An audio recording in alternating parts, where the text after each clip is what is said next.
Hi everyone, welcome to our language survival kit tutorial.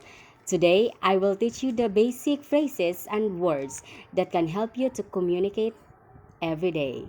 First, let's start with greetings. These are the first words you always use when meeting someone. Hello, hi is the common greeting. Good morning, good afternoon, good evening. It is used depending on the time of the day. My name is. It says when introducing yourself. For example, my name is Anna.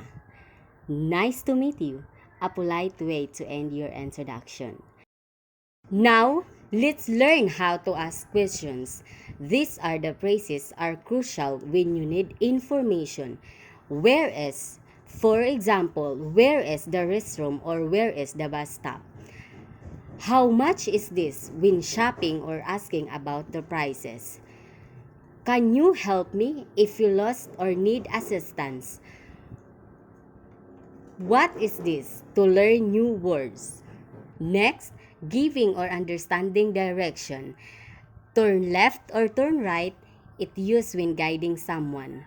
Go straight ahead to continue in one direction. It's next to. For example, it's next to the bank. Across from. For example, the park is across from the library. Here are some expressions you all use daily. Please and thank you. Always use this for politeness. Excuse me, to get someone's attention or apologize. I'm sorry for apologizing. During emergencies, these are the phrases are essential. Help for urgent situation. Call the police when reporting a crime or accident. I need a doctor in case of medical emergency. Finally, let's look at some useful vocabulary. Numbers. Learn to count from 1 to 10. 1, 2, 3, 4, 5, 6, 7, 8, 9, and 10. Come on, let's watch this on how they properly use these some common phrases that we are used every day.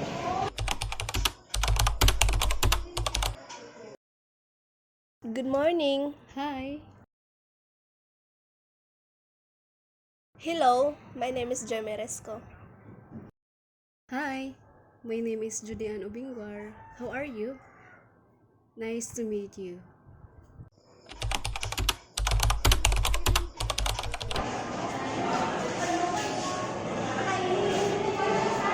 Can I ask, Sure.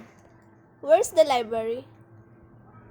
Go straight ahead and turn the left and you can see the library.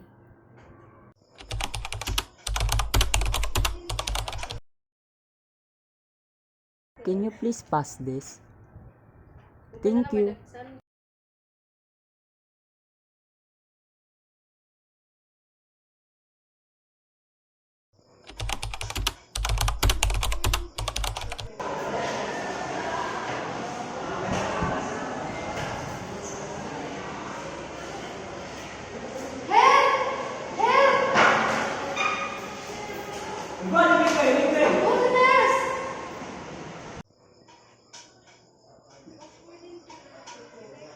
Hi everyone, again I am Kevin Arcabarles.